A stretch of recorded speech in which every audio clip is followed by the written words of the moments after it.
since the minority charge carrier device, it is a diode, power diode, which is a minority charge carrier device.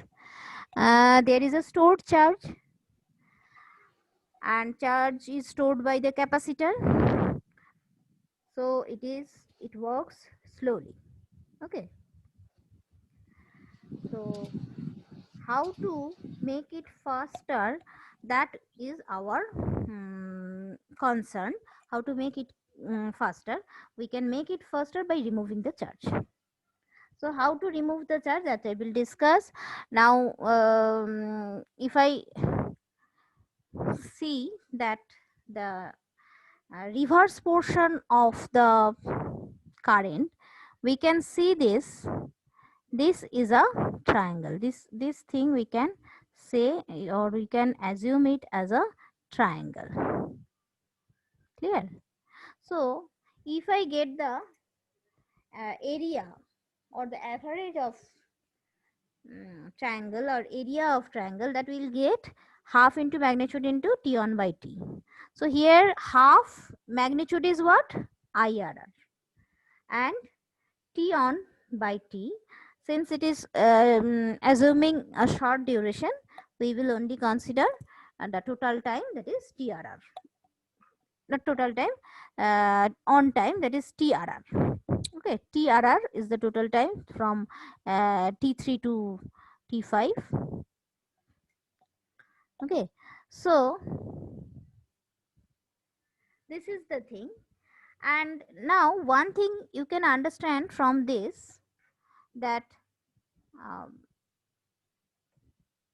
one thing you can understand from this figure, that half into magnitude into TRR, this is half into IRR into TRR, and its amplitude will be its unit will be ampere second, current into time, and it can be denoted by Q equal to IT, and its unit is coulomb. Ampere second is also denoted by coulomb. That is the charge, that is actually reverse recovery charge, that will get from the area of the triangle, and that charge is discharged, that is the charging and discharging of capacitor, that is the reverse recovery charge, which is done by the capacitance present in power diode, and it is denoted by QRR. So it takes a long time, as the power diode is a slower device. Now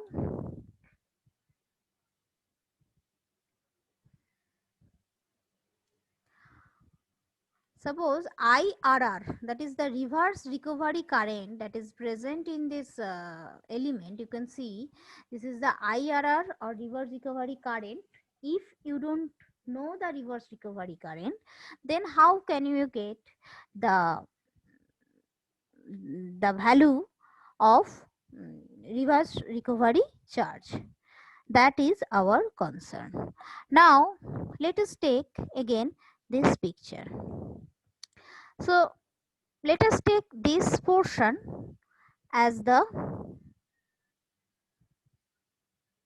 value x. That means when current current starts to be negative to the peak negative value, that time is that duration is known as x.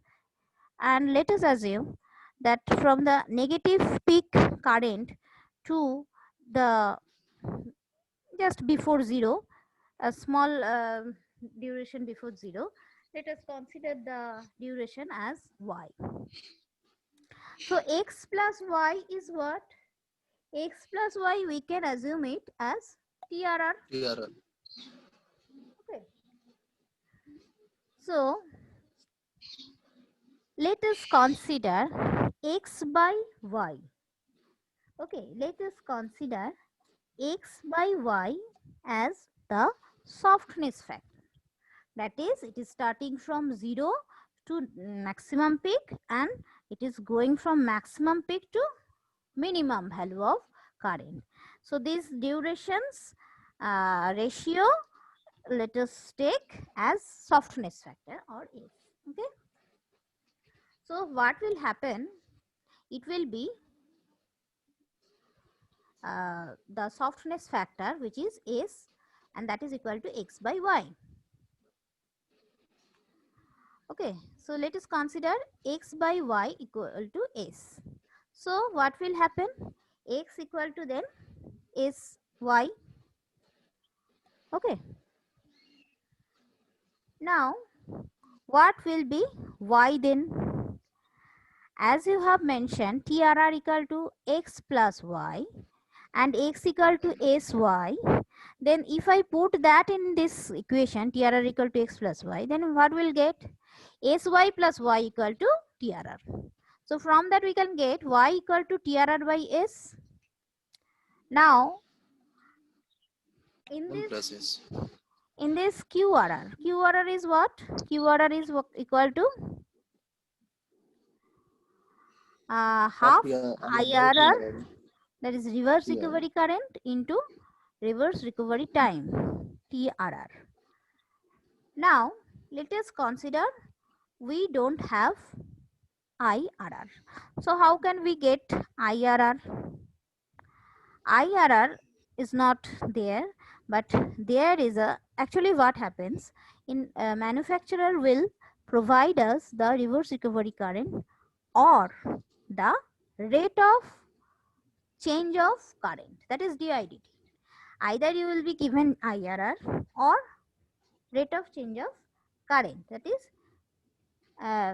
during off state condition the rate of change of current will be given, and that is di by dt. Okay, so di by dt or DIDT is actually the slope. So this second. Okay, so d, Ma'am, yes, diode's reverse recovery characteristics depends on three things, ma'am. These three things: just a minute. IRR, TRR, and QRR.